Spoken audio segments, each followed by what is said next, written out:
Chapter 1. The Engagement That Shattered the Capitol. Rain glazed the white stone pillars of the Worthington Estate, a historic mansion-turned-event venue nestled in the heart of Georgetown, Washington, D.C. Under its domed ceilings and sweeping staircases, America's political aristocracy gathered for the grand birthday banquet of Governor Malcolm Sutter. There were senators, CEOs, military generals, and the media, all poised with flutes of champagne and secrets. But for Amelia Hawthorne, it was the day she'd prepared for her entire second life. She stood at the edge of the ballroom, her reflection flickering in the floor-to-ceiling mirrors. Her wine-red velvet gown hugged her curves elegantly, fiercely, confidently, and untouchably. 10 years ago, she had worn the same dress, and she had been destroyed by it. She remembered the sting of betrayal like it was yesterday. Easton Sutter, her fiancé, the beloved son of the governor, had torn apart her life for a college girl named Talia Bennett. They'd sponsored Talia together. Amelia thought they were doing good, helping a bright mind get through law school. She never expected Easton would fall in love with her. He ended their engagement that night, on his father's birthday, in front of hundreds of guests. Back then, she had begged, cried, humiliated herself. Now? She smiled. Because she was reborn, she knew what came next. And this time, she would write her own ending. Governor Sutter raised his glass, making a toast to family, legacy, and honor. The guests clapped politely, but their eyes trailed to the Sutter heir, Easton, who was standing beside a trembling Talia in a powder blue gown. Amelia's parents stood with her on the opposite side of the ballroom. Her father, Richard Hawthorne, a former Secretary of Defense, looked on with pride. Her mother, Catherine, all grace and pearls, offered her daughter a subtle nod. Then Easton stepped forward. Her heart didn't flinch. "Ladies and gentlemen," Easton began, his voice unwavering, his eyes scanning the crowd until they landed on Amelia. "Before the evening continues, I have something to say." Here it comes, she thought. "I'd like to formally call off my engagement to Amelia Hawthorne." Gasps, shifting feet, champagne glasses halted midair. "I've fallen in love with someone else," he continued, placing a protective arm around Talia's shoulders. "Talia and I are in love. I can't marry someone I don't love." The room spiraled into whispers. Governor Sutter's face darkened. Catherine reached for Amelia's hand, but Amelia stepped forward calmly. "Mr. and Mrs. Sutter," she said, her voice clear as crystal, echoing off the chandelier-lit walls.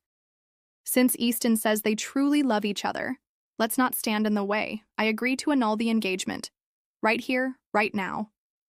Silence fell over the room, the kind that presses down on your chest. Governor Sutter gripped the edge of the podium. "Amelia, you don't have to." "No, sir, I insist." She turned to Easton and smiled. "Congratulations, Easton. You're free." Talia flinched like she'd been slapped.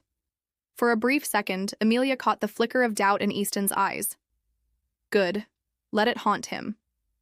Back at the Hawthorne residence that night, Amelia curled up on the living room sofa between her parents.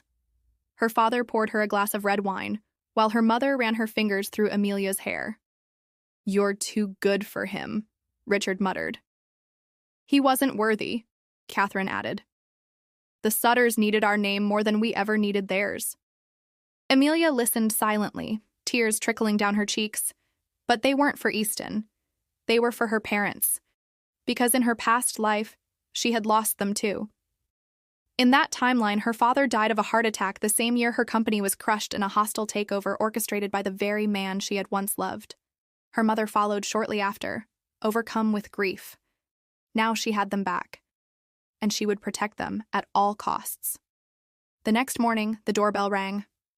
Amelia, still in her silk robe, opened the door to a man she hadn't seen in over a decade.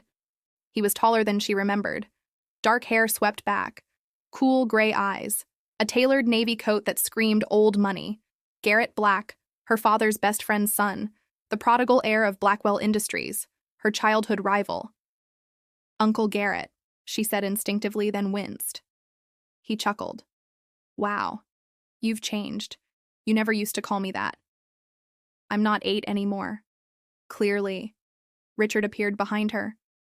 "Garrett, You should have called. You didn't have to come this early. I landed at 4 a.m. The estate wasn't ready. I figured I'd come straight here. 3 hours in your car? Garrett shrugged. Didn't want to wake anyone. As Amelia fetched coffee and fruit, she couldn't stop glancing at him. In her previous life, Garrett hadn't returned to D.C. until much later. Too late. He had died in a plane crash while expanding his family's business overseas. But now, he was back. Alive. And if fate was offering her a second chance with Garrett Black, she wasn't going to waste it. Breakfast felt oddly intimate. Garrett shared stories about living in London, negotiating billion-dollar mergers, and missing the simplicity of American diners. He looked effortlessly charming as her mother peppered him with questions, and her father tried to act unimpressed. I remember Amelia used to follow you around the garden, Catherine teased. I do not, Amelia cried. Garrett smirked. You told me you were going to marry me when you grew up. She rolled her eyes, blushing. I was 7, and you stole my chocolate cake. I remember it well. Worth it. Then came a knock on the front door. The Sutters. Of course. Mrs. Sutter, ever composed, marched into the living room, dragging Easton behind her. Amelia, darling, about last night. Richard's expression froze. This matter is settled. Please, Mrs. Sutter implored. They were overwhelmed. They didn't mean to humiliate you. We can fix this. Fix what? Amelia asked coldly. The fact that he cheated on me? Or that you tried to force me into a marriage to save your family's finances? Mrs. Sutter paled. Easton's eyes narrowed. You planned this. You brought Garrett back on purpose. Garrett stood up slowly. I've been gone a long time, Easton. But I'm not here for your drama. I came for the Hawthorns. Richard nodded. You should leave, all of you. The room fell into stunned silence. That night, Amelia sat in her room replaying every moment. Her phone buzzed with messages, media alerts, and speculation about the engagement fallout, but she ignored them all. Because the real game had just begun. And this time, Amelia Hawthorne wasn't going to be anyone's pawn. She was going to become queen. Chapter 2, The Blackwell Gambit. Washington, D.C. had always been a battlefield, but this time Amelia Hawthorne wasn't just a pawn. She was the one flipping the chessboard. 3 days had passed since the banquet debacle. The media was still buzzing. Political blogs called it the engagement explosion of the year. Talia trended for all the wrong reasons, and Easton's once pristine reputation had turned into social media fodder. But Amelia, she was a mystery the world now wanted to unravel. She sat in her father's study, surrounded by legal files and business reports. Her fingers drummed rhythmically on the mahogany desk as she scanned documents, papers that were once the blueprint of her ruin. I remember this logo, she muttered.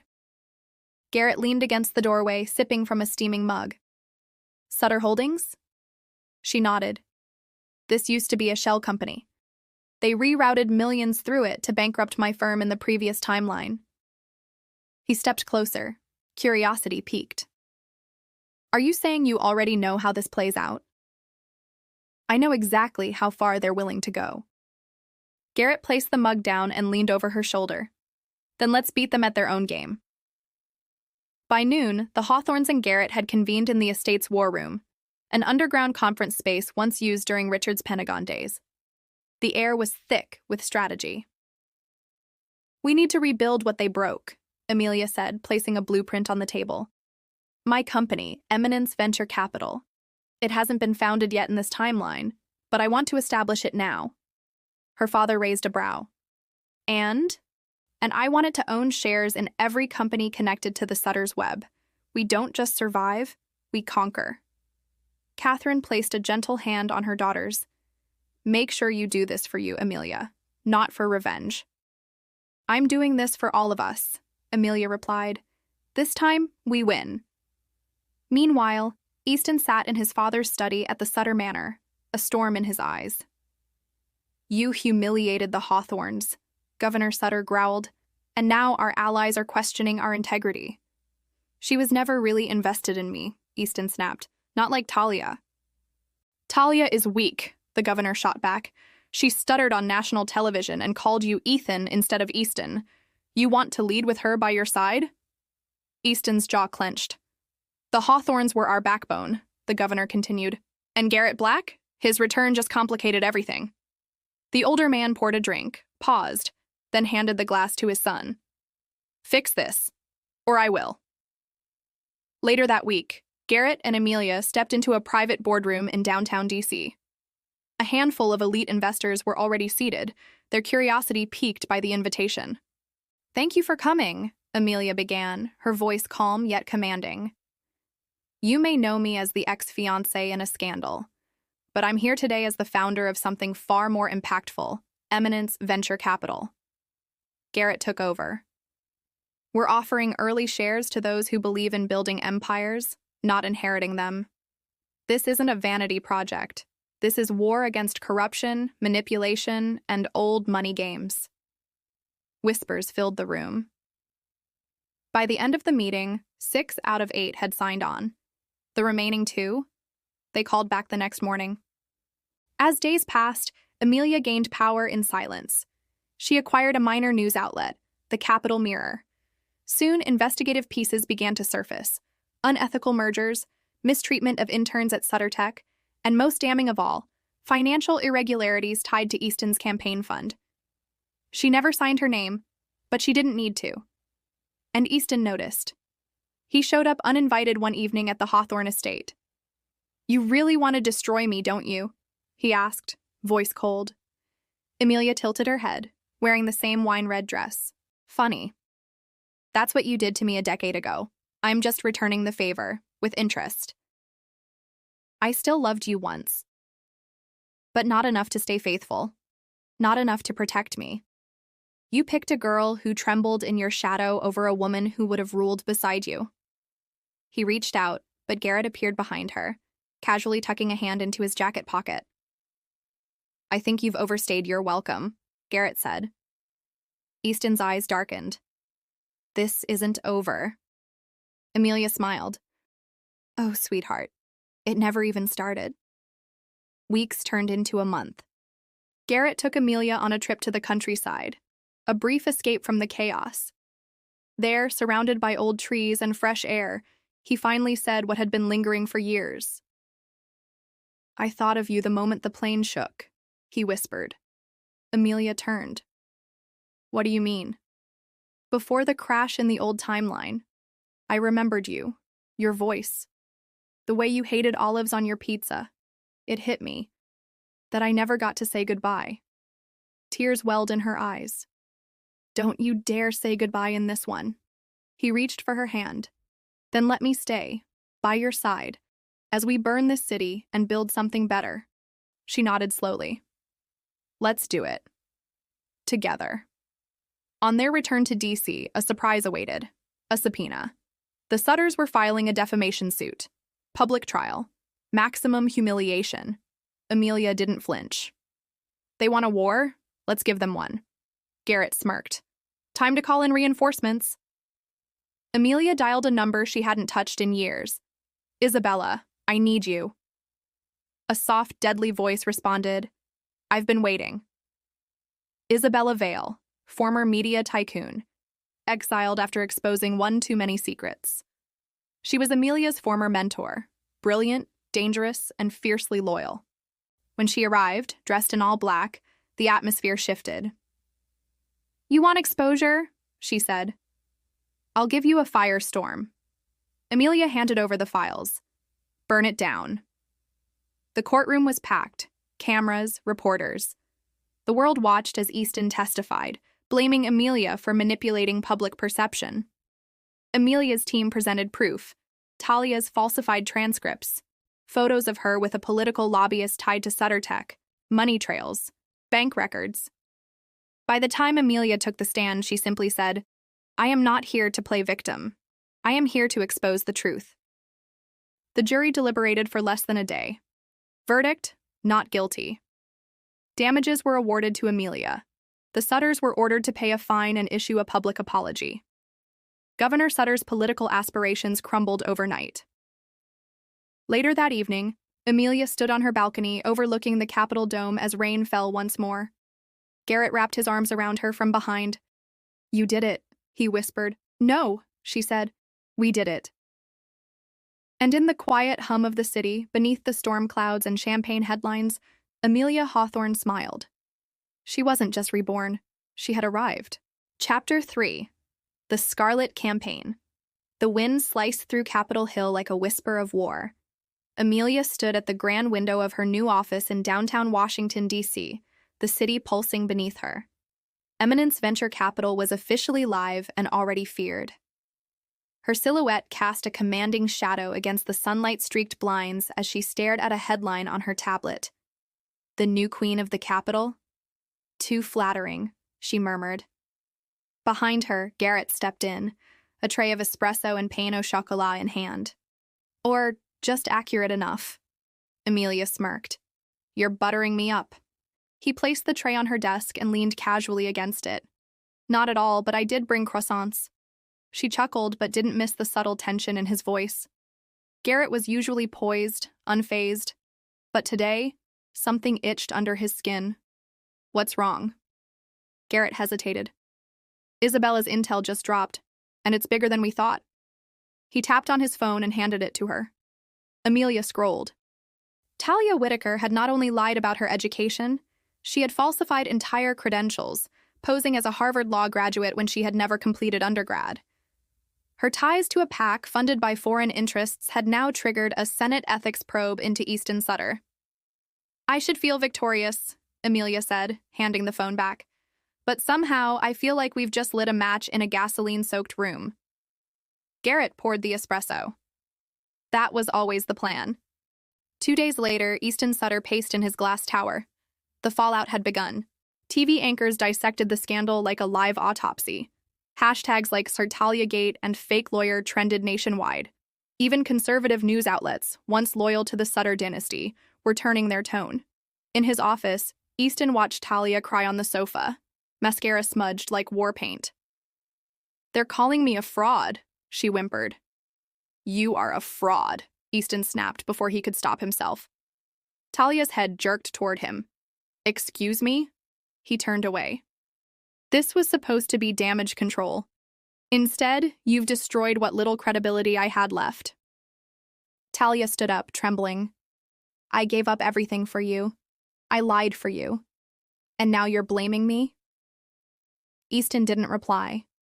Because in that moment, the weight of his choices, the manipulation, the betrayal, the unraveling, finally settled on his shoulders. He was losing. Amelia, meanwhile, wasn't done.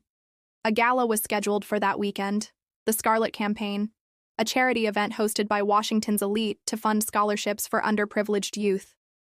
But this year, the host wasn't a Sutter or a Vanderbilt. It was Amelia Hawthorne. Isabella handed her the final RSVP list. "The press will be watching, and so will every major investor in the Capitol." "I want to make a statement," Amelia said. "Then wear red," Isabella replied, "and make them remember who set the fire." Saturday night. The National Portrait Gallery had never looked so alive. Crimson lights bathed the marble columns as music floated from a live jazz quartet.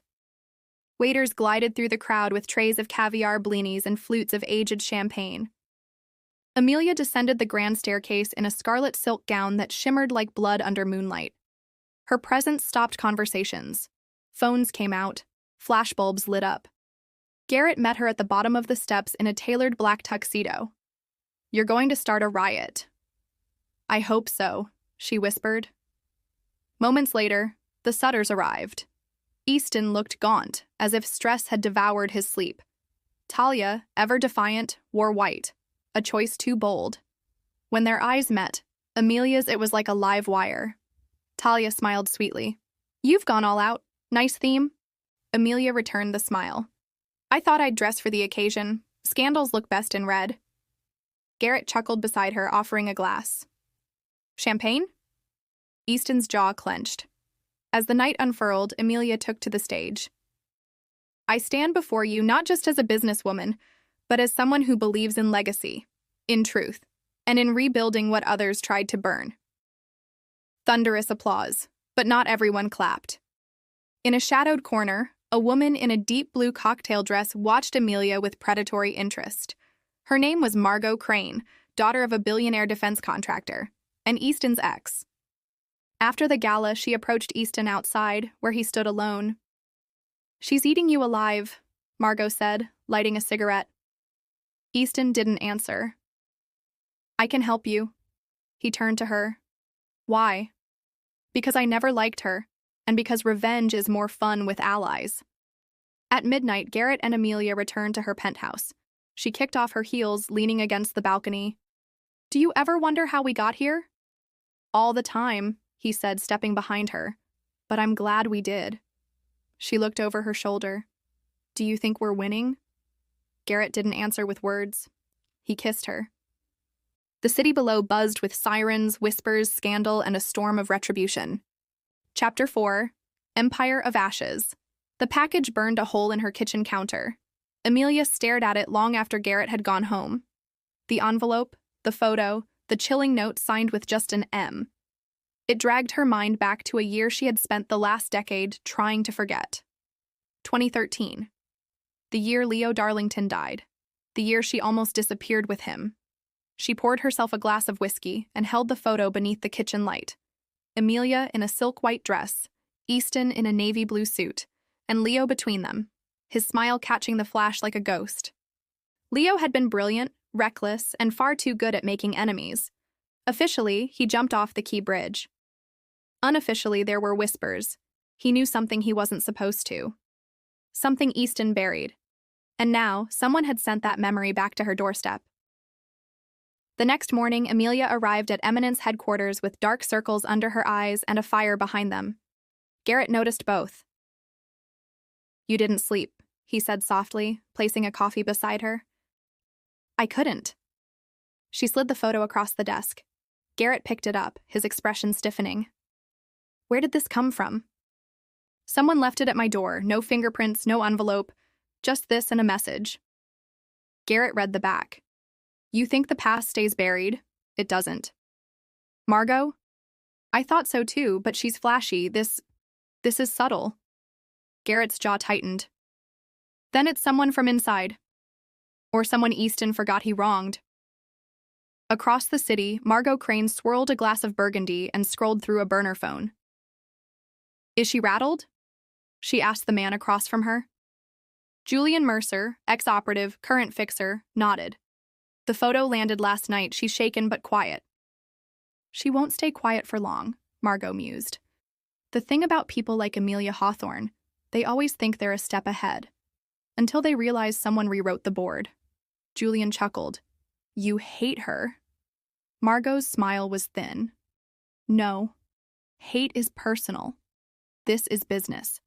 And Easton is still useful." Later that day, Amelia stood before a wall of projections in her strategy room. Maps, emails, donor lists, threads of influence she had spent months weaving. But one section now blinked red. Easton was moving. Quietly, but quickly. Meetings with Senate allies, phone calls to old donors, even a hushed dinner with the defense secretary. "He's rebuilding," Isabella said from behind her. "Even after Talia, he's rising." "No, he's retaliating." Amelia crossed to the table and circled a name, Cameron Rhodes, a minor tech CEO, but his company had recently won a federal contract, a contract Easton once held sway over. "Rhodes is a pawn," she muttered, "but the real target is us." That evening, Garrett invited her to dinner, casual, low-key, rooftop. "You look like you need oxygen," he said. The table was set simply, pasta, wine, jazz in the background. "I don't remember the last time I slowed down," Amelia admitted, settling into the chair. "You don't. That's why I do this." As she ate, Garrett reached across the table, brushing her fingers. "Whatever comes next, we'll handle it, like we always do." She nodded, then asked the question that had been gnawing at her all day. If Leo was killed and Easton knew, how far would he go to keep it buried? Garrett's jaw flexed. "Far. But you're not alone anymore." She smiled faintly. "I never was. I just didn't see it." Meanwhile, Margot made her next move. A leaked video, 10 years old. Grainy, but damning. A party at Leo's Georgetown townhouse. Easton and Leo are arguing, shouting, shoving, then cut. But the implications were nuclear. By morning, the video had gone viral. Leo legacy? Easton cover-up? Justice for Leo. The media storm dwarfed Talia Gate. Reporters swarmed the Capitol. Senate aides resigned. Subpoenas were issued. Amelia sat on her couch, still in her robe, watching it unfold. Garrett stepped into the room, phone in hand. Margot pulled the trigger. Amelia didn't look away from the screen. And now Easton's empire burns. He sat beside her. What about us? She turned to him. We build something better. He reached for her hand. Then let's begin. Chapter 5. The Requiem Vote. Capitol Hill had turned into a coliseum. Reporters lined the steps, their microphones like daggers. Protesters waved signs beneath marble pillars. Inside, the Senate chamber felt like a war room, thick with tension, history, and the ghosts of men who had once held the country's future in their hands. And today, the country watched as Easton Sutter prepared to lose everything. Amelia stood in the gallery, a red blazer wrapped around her like armor. Garrett was beside her, his hand resting on the railing, calm but alert. Across the aisle sat Margot Crane, dark sunglasses on indoors, her expression unreadable. The vote was scheduled for noon. A formal ethics investigation against Senator Easton Sutter for misconduct, misuse of campaign funds, and obstruction of justice in the Leo Darlington case. Amelia whispered, "This isn't just a reckoning, it's a requiem." Garrett nodded. "And you're the conductor." Back in 2013, Leo Darlington had warned her that secrets in D.C. didn't die. They fermented. Now, 10 years later, Amelia felt the rot give way. Senator Hale called the chamber to order. "We convene today on charges brought against Senator Sutter." As the words rang out, Amelia's mind flickered with memories, Leo's voice, Easton's ambition, her own naivety. They had all been part of something bigger, but only one of them survived it. Now she would ensure it meant something. That morning, Eminence had leaked one final report. It wasn't just Easton's financial misconduct or the video of him and Leo. It was a series of wire transfers to a shell company tied to Julian Mercer, Margot's fixer. The last transaction, dated 3 days after Leo's death. "This buries him," Isabella had said. "Good," Amelia replied. "Let him rot where he tried to plant me." Outside the chamber, reporters swarmed every entrance. One question echoed across every headline. Did Easton Sutter have Leo Darlington killed? Inside, Easton stood. His voice, usually polished, cracked. "I have served this nation for 12 years. These accusations, though vicious, are nothing but political theater. I did not harm Leo Darlington. He was my friend." Laughter from the gallery. Amelia didn't flinch. Margot, however, leaned forward with interest. Easton continued. "There are forces at play here. Corporate empires, vengeful ghosts. But the truth will come out." Amelia whispered to Garrett, "It already has." As the vote commenced, the chamber fell into silence. One by one, senators spoke. Aye. Aye. Nay. Aye. When the final tally was read, 67 in favor of investigation, Easton's face didn't change. But Amelia saw it. The subtle drop in his shoulders, the crack in the mask. Garrett leaned in. "He knows it's over." "No," Amelia said. "He knows I ended it." That night, D.C. didn't sleep. News anchors called it a historic fall. Her requiem vote trended for 11 hours. Donors withdrew. Even Easton's party released a statement of distance. Amelia watched it all from her penthouse balcony, sipping bourbon. Garrett joined her. "We've torched the past. What now?" She smiled. "We rebuild, but on my terms." They stood together, watching the Capitol glow in the distance, a monument of battles fought and won. Elsewhere, Margot paced her glass penthouse. Julian sat on the couch, replaying a new piece of intel. Easton had made a call, one to an old contact, someone in Homeland. "He's desperate," Julian said. "He's not done," Margot replied. And neither are we. Julian arched a brow. You want Amelia taken down?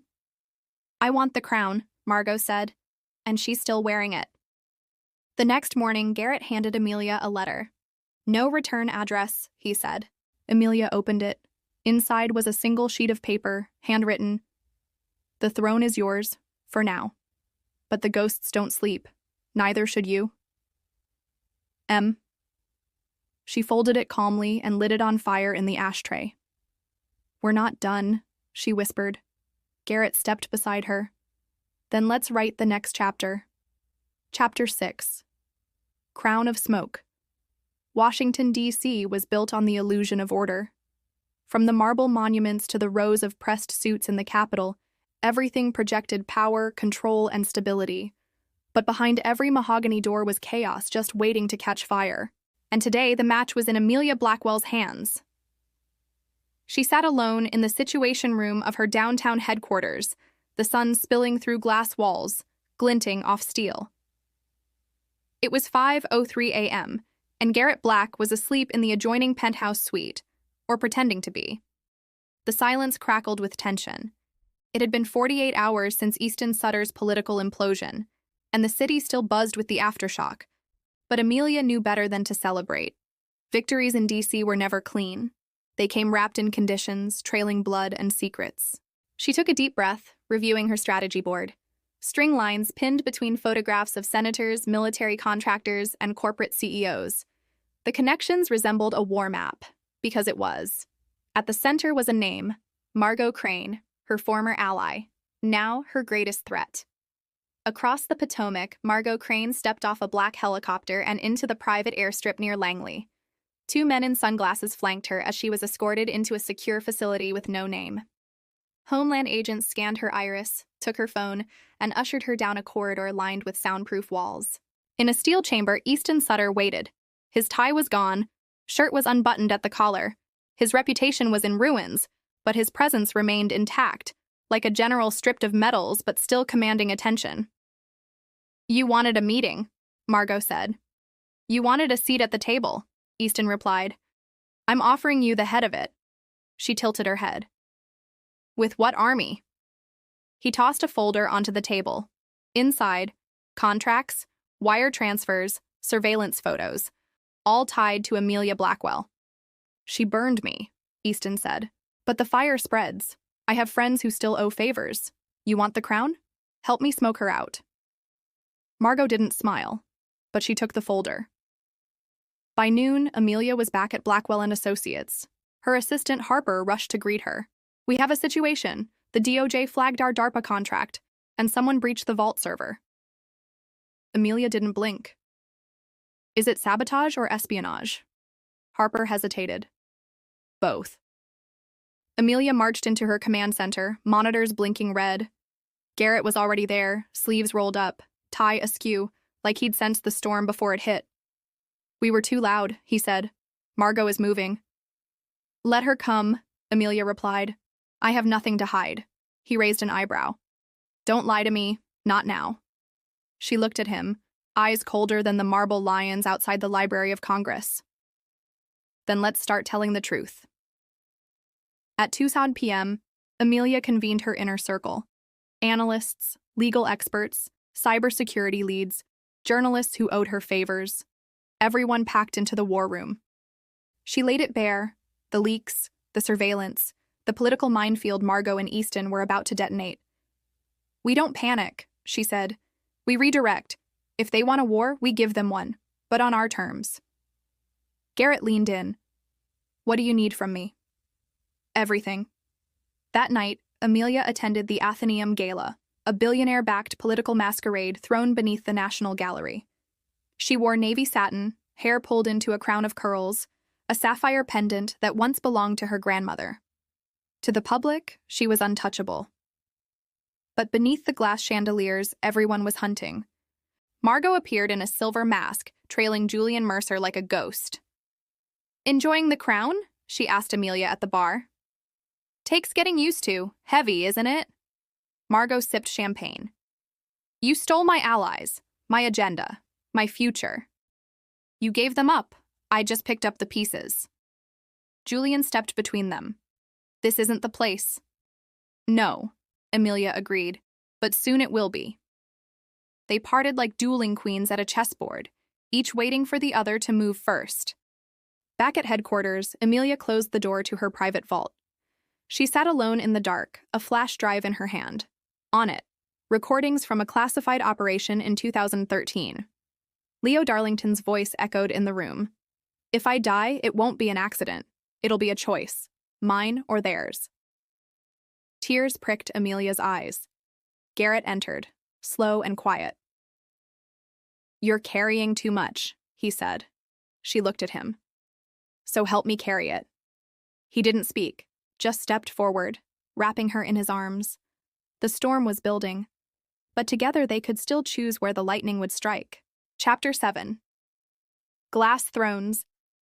Washington, D.C. was once again ablaze with whispers, not of war or corruption, but of revenge. A silent cold had descended upon Capitol Hill, the kind that settled deep in your bones. Everyone knew that the throne might change hands, but no one ever expected Amelia Harrow to be the one still standing. At least not Margot Crane. Margot stood in front of the mirror inside the Mayflower Hotel's presidential suite, flawless as ever in an ivory pantsuit. Julian buttoned his jacket beside her, eyeing the tablet in his hand. Easton's silent. No statement, no appearances, not even his burner pinged last night, Julian said. Margot smiled faintly. He's nursing his wounds. Let him. The more time he spends licking them, the easier it is for me to draw blood. And what about Garrett Black? Julian asked, a little too pointedly. Margot's smile faded. Garrett is a wild card, one I underestimated, but not anymore. She turned toward the window and stared down at the city below, the monuments glowing like altars. The game was changing, and Margot Crane had never been good at losing. Across the Potomac, Amelia and Garrett arrived at the Smithsonian Gala, arm in arm. Her dress was midnight blue satin, slashed at the collarbone and trailing behind her like royalty.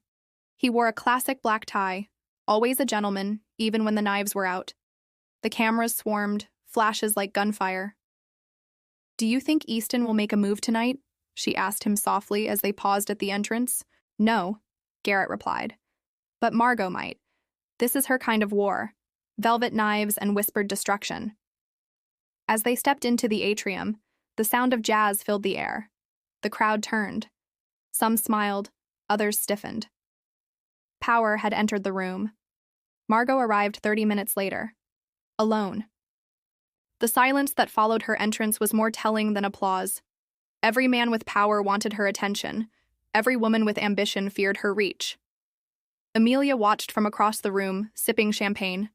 Garrett stayed close but let her lead. Margot approached with the elegance of a queen and the venom of a cobra. She raised her glass.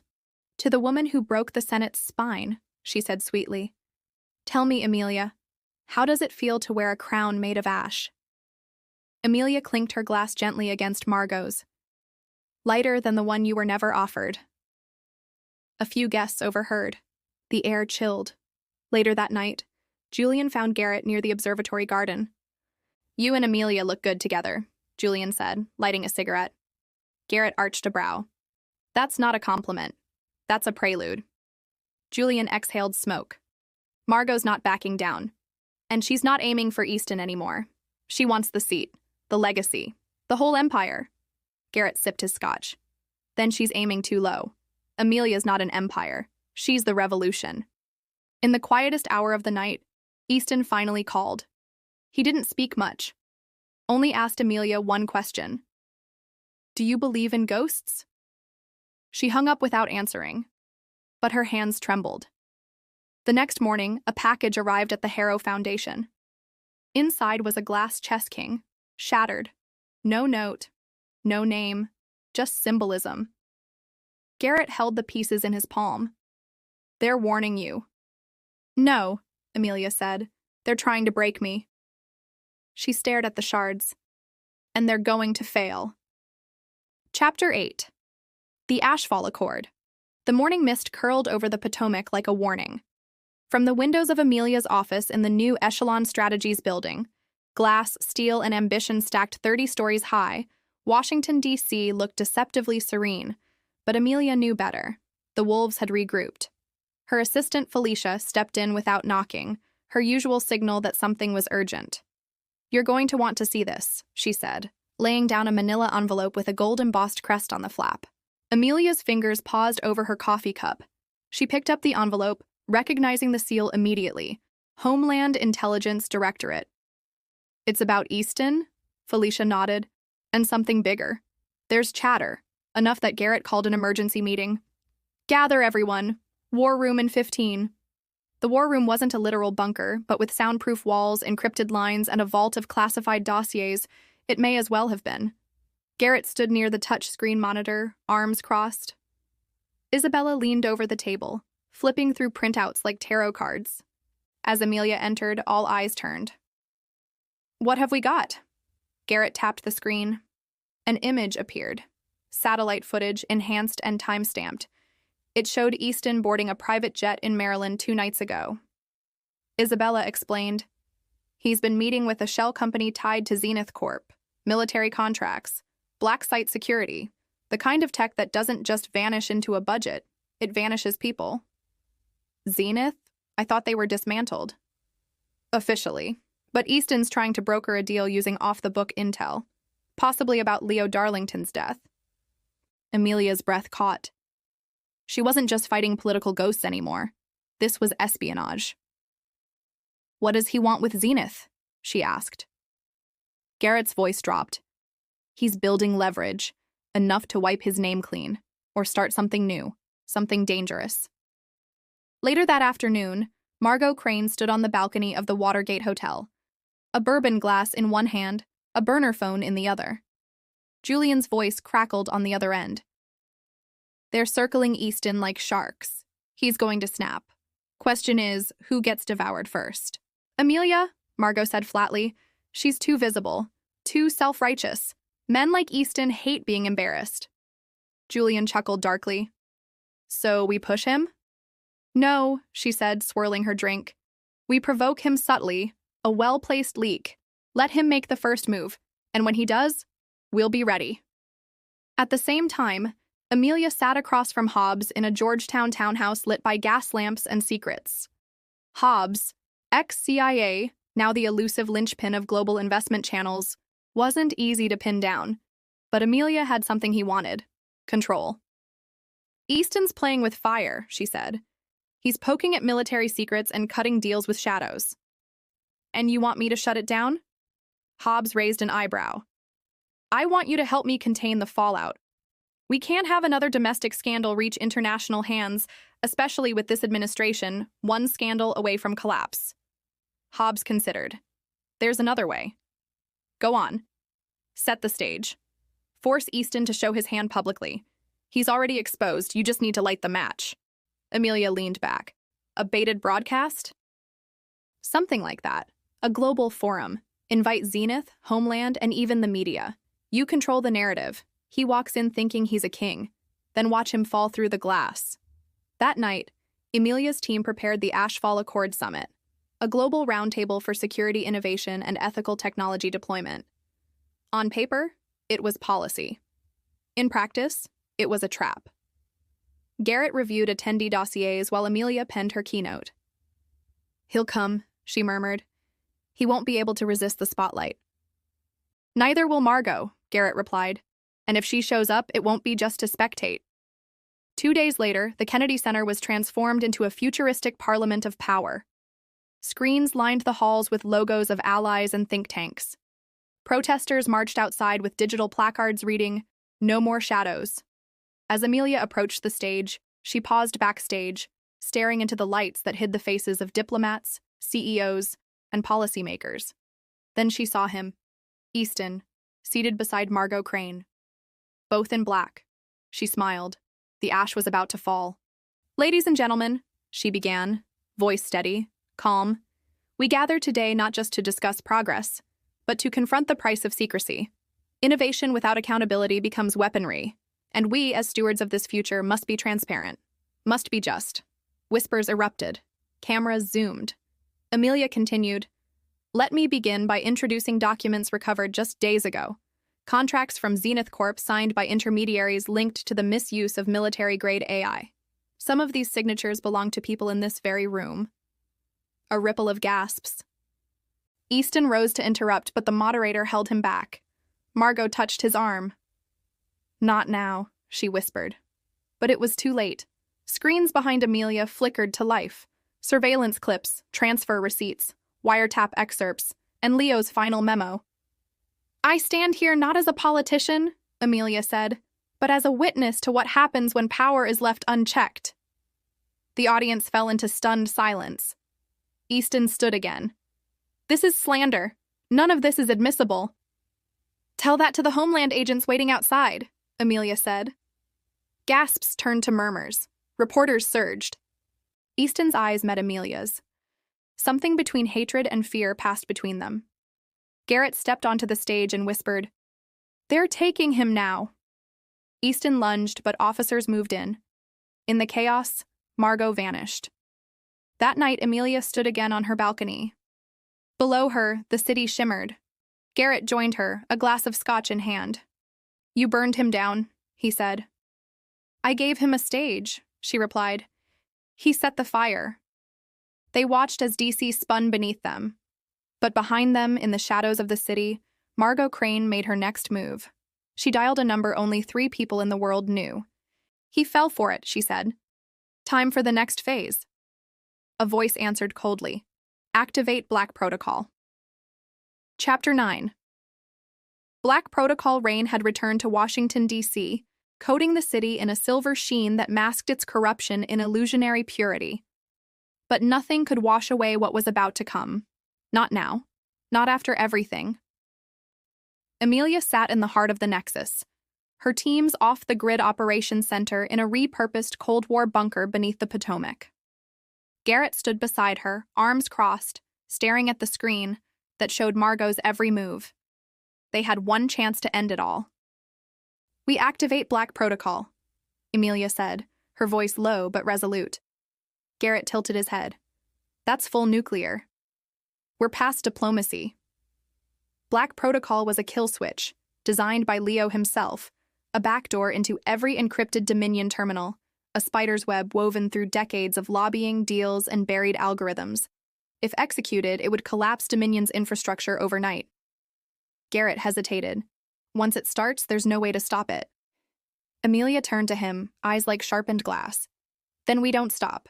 Meanwhile, at Dominion Tower, Margot stood in her private conference room, surrounded by men in tailored suits and steel eyes. Julian entered with haste. "We've got a problem." Margot didn't flinch. "You'll have to be more specific." He tossed a file onto the glass table. "Amelia's people traced the Bermuda account, the one you swore didn't exist." She opened it, her jaw tightening.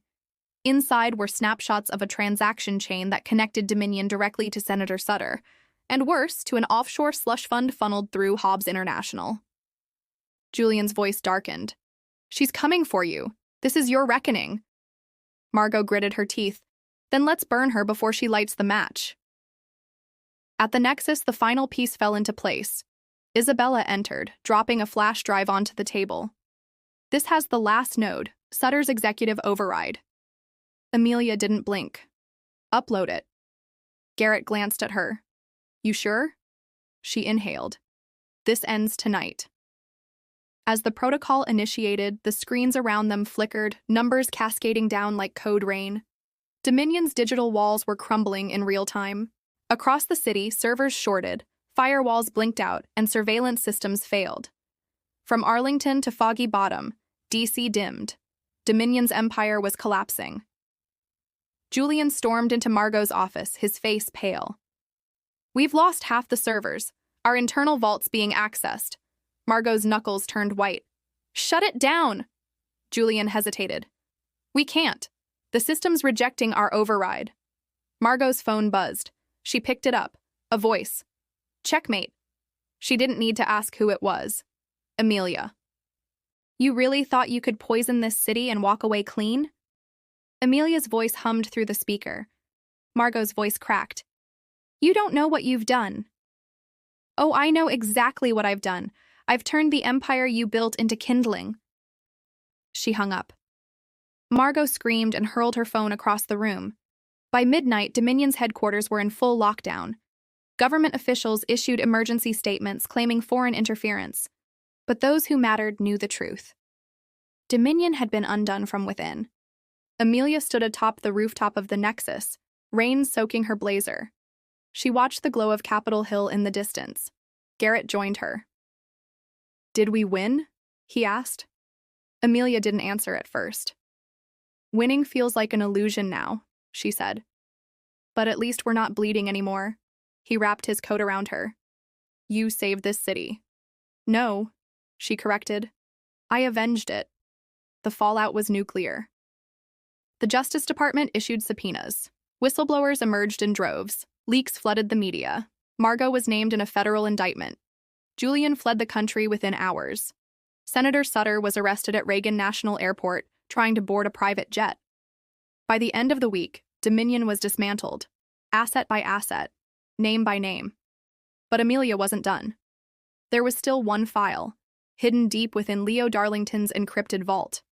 It required 3 separate biometric keys. Garrett had one. Leo's sister Rachel had the second. And the third? Amelia had always suspected. It belonged to her. They convened in a safe house outside Annapolis. Rachel, now living under a new name, arrived first. "You think this will bring him justice?" she asked, her hand trembling as she placed her thumb on the scanner. Amelia didn't blink. "No, but it'll bring the truth." With all 3 keys activated, the vault was decrypted. What they found wasn't just evidence. It was Leo's final plan, codenamed Project Halcyon. A blueprint to expose not just Dominion, but every political puppet string tied to foreign interests, lobbyist rings, and offshore conglomerates. It was a map of DC's underworld. Amelia stared at it. Garrett asked, "Do we release it?" Rachel whispered, "You'll burn the whole city down." Amelia turned slowly. "Then let it burn." Back in DC, Margot stood before a tribunal. The judge's voice echoed, "How do you plead?" Margot's eyes met Amelia's in the back of the courtroom. "I plead," she said slowly, "that I was the only one with the guts to fight the monsters, even if it meant becoming one." Amelia stood as the crowd murmured. "No," she said aloud, "you were just feeding them." And with that, the gavel fell. Later that night, Amelia sat alone at the Lincoln Memorial, a cigarette between her fingers, the smoke curling up like ghosts finally released. Garrett approached quietly. "Everything's changed." "No," she replied. "Now it's just honest." She passed him the last file. It bore a seal she hadn't seen since the beginning. Halcyon Initiate, Level Z. Garrett whistled. "You think we should?" Amelia smiled. "I think we already did." Chapter 10. Fire in the Archive. Washington, D.C. felt different now, not quieter, not safer, but unmasked. The illusion had shattered. The monuments still stood, the flags still flew, but beneath it all was a new undercurrent. Fear, hope, and something Amelia hadn't felt in years. Clarity. She stood inside the Library of Congressional Archives, the highest-level restricted wing. Garrett was beside her, silent. They had used the final code from Leo's Project Halcyon to access this place. Only 4 people alive knew it existed. Rows of steel-locked vaults stretched out before them.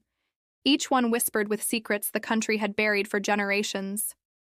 "This is where the real history lives," Amelia said, running her hand along a temperature-sealed drawer. Garrett frowned. "You think Leo planned all this?" "No, I think he hoped someone would finish what he started." She inserted the Level Z card. A hiss. The vault opened. Inside, a single folder marked Erebus. Amelia lifted it with shaking hands. The contents weren't just damning, they were radioactive. Files detailing blackmail programs run by the Intelligence Committee. Unapproved surveillance of diplomats. Psychological manipulation trials. Dozens of high-ranking officials are listed as assets. "This is beyond Dominion," Garrett muttered. Amelia nodded. "This is the dark blueprint of the Republic." At the bottom of the folder was a data chip. She loaded it into the secured tablet. The screen glowed. A message from Leo recorded years ago. If you're seeing this, I'm dead. But that means you found it. Erebus is the failsafe. Dominion was a smokescreen. The real enemy sits higher, speaks softer. You have two choices now. Release the files and burn it all down, or bury it deeper and become what we fought against. Amelia froze. The weight of the world pressed down on her shoulders. Garrett leaned in. What do you want to do? She didn't answer immediately. Meanwhile, across the city, Rachel was monitoring encrypted channels from a remote site. News agencies were chasing ghost leads. Blackwell Media was purging years of files. The Capitol buzzed with rumors of a second leak, one that could be worse than Black Protocol. And Margot? She was gone.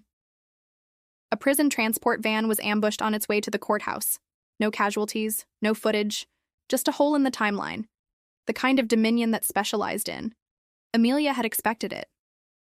She's not done, she said as she watched the report. Garrett exhaled. Then neither are we. They returned to the Nexus, the Erebus folder now under triple lock. Isabella met them at the door. Rachel just called. We're being followed. Black vans, same ones from the Dominion days. Amelia didn't hesitate. Seal the bunker. Initiate smoke protocol. The lights shifted red. Alarms are silent but flashing. Everyone knew what to do. Within minutes, the bunker purged all non-critical files. A firewall of smoke and noise was triggered above ground, masking their escape routes. Amelia, Garrett, and Isabella emerged 3 blocks away through a service tunnel. DC burned around them, not with fire, but with a reckoning. A week passed, then 2. Whispers filled the intelligence community. Files were leaked in fragments. A senator resigned. A judge vanished. A tech CEO fled to Dubai. And through it all, Amelia remained quiet, until she called a press conference. Live. On every major network. She stood behind a podium, unshaken. Project Halcyon was real. Dominion was real. Erebus is real. We were lied to, manipulated, and watched. But no more. This is not a conspiracy theory. It is a confession.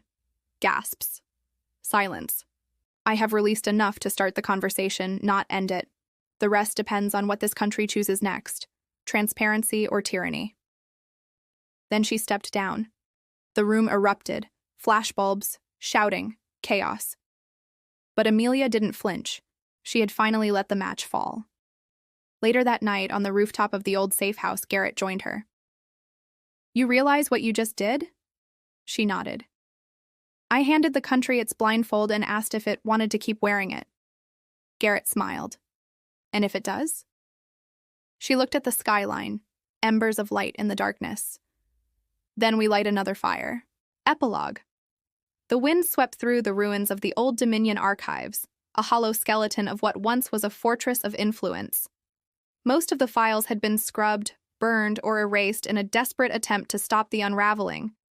But fire doesn't destroy everything. Sometimes it preserves it. 6 months had passed since Project Halcyon was leaked to the world. What followed was an unraveling of power so vast, so violent, it felt like a civil war without bullets. Politicians fell like dominoes, corporations crumbled, and entire news networks imploded under the weight of their complicity. Washington, D.C. no longer operated in shadows. Now it bled in the sun. But the reckoning wasn't over.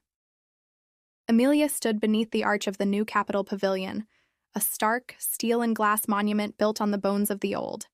It was designed to symbolize transparency, accountability, but she knew better. Governments never changed. They adapted. Her reflection shimmered on the curved glass. She no longer wore black. Instead, ivory and slate grays softened her sharp image. The world now saw her not as a saboteur, but as a reformer. A hero. But that wasn't who she was. Inside her coat pocket was a chip, a prototype remnant from Halcyon, one even Garrett didn't know about. It was the Spectre key. Leo Darlington's final whisper. A shadow code that linked to a dormant AI buried under a private contractor's quantum shell, built to not only predict policy manipulation, but to simulate entire civil disruptions. Its purpose: control by forecasting rebellion. It was a god. "You shouldn't be here alone." Garrett's voice drifted into the hollow chamber as he approached. Amelia turned slowly. His tie was crooked, a tell. He'd been up all night again. "It's just architecture," she murmured, slipping her hand from the coat pocket. "You look like you're waiting for something." "I'm wondering," she said softly, "if we truly ended it, or just changed the shape of the monster." Garrett didn't answer right away. His silence held the history of shared blood, betrayal, and vengeance. "The system doesn't die in one war," he finally said. "But you gave it a scar." Amelia looked up toward the dome. Beneath it, surveillance sensors blinked faintly, disguised as artistic lights. "Scars fade," she whispered. They stood there, surrounded by silence and progress. The world had moved on. But underneath, remnants of dominion still pulsed, desperate to regrow. Margot Sutcliffe paced her new cage, a federal holding facility hidden under Fort Hamilton, codenamed Eden. For the high-risk political prisoners deemed too dangerous for a normal trial, she was allowed 1 hour of light, 1 voice call per week. But she was still Margot. She still had reach. "Get me the girl," she said into the phone one evening. The guard outside her glass cell froze. "What girl?" "Rachel Darlington. She knows where the second key is." "Project Halcyon is over." Margot's laugh echoed like glass shattering. "No, it's dormant, and I'm the only one who knows how to wake it." Rachel Darlington had learned to live without mirrors. In a tiny art loft filled with sunlight and forgotten canvases, she painted without pause. Her hands were stained with oils and truth. Her therapist told her she was doing well, but she still checked the lock 3 times before bed. A knock on her door made her jump. "Rachel?" It was Amelia. Rachel opened the door halfway. "I told you I was out." Amelia held up a small black box. "I need your help." "I'm not that person anymore." "Then help me make sure she never comes back." Inside the box was a vial. Digital ink sealed in an omega-coated capsule, the last virus.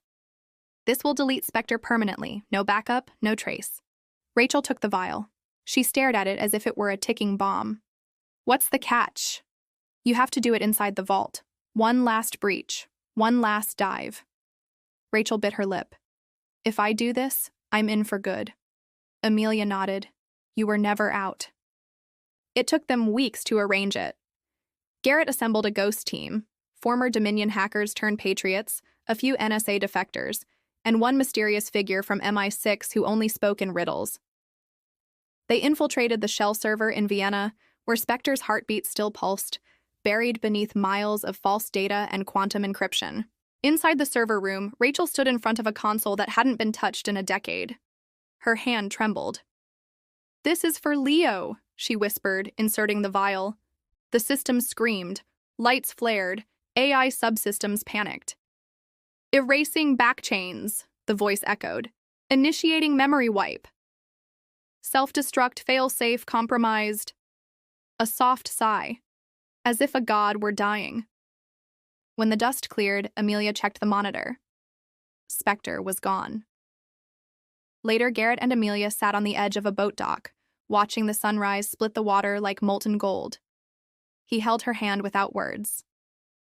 "Do you miss it?" he asked. She turned to him. "Miss what?" "Being at war." She didn't answer. He kissed her temple. "That was our last mission. No more ghosts." Amelia laughed lightly, pulling a card from her coat. It was blank. "What is it?" She smiled. "An invitation. To build something that doesn't burn." Garrett leaned back. "Think we can?" "Only if we stop looking back." For the first time, neither of them did.